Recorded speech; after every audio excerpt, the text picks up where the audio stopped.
మిరపకాయ బజ్జీ తయారు చేసే విధానం.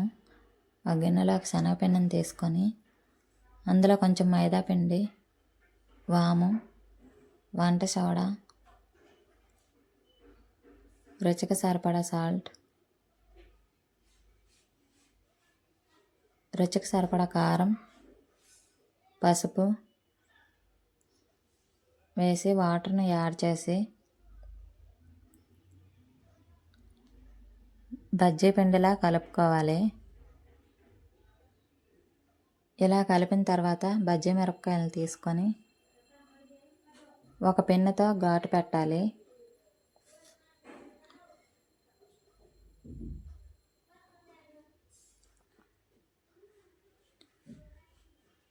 స్టవ్ ఆన్ చేసి పాన్ పెట్టి ఆయిల్ వేసి బాగా వేడైన తర్వాత ముందుగా కలిపి పెట్టుకున్న బజ్జీ పిండిలో ఈ మిరపకాయలకు మొత్తం బజ్జీ పిండిని పట్టించి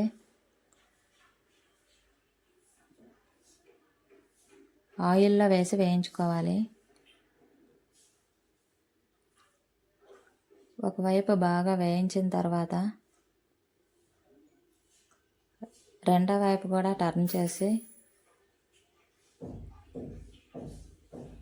వేయించుకోవాలి.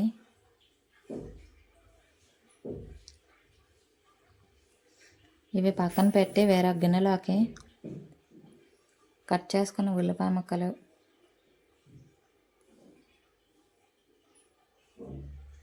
కొంచెం సాల్ట్, కారం, నిమ్మరసం వేసి బాగా కలిపిన తర్వాత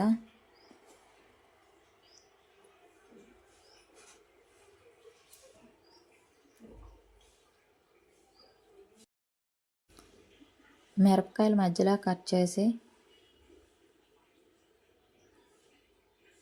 స్టఫ్ చేయాలి.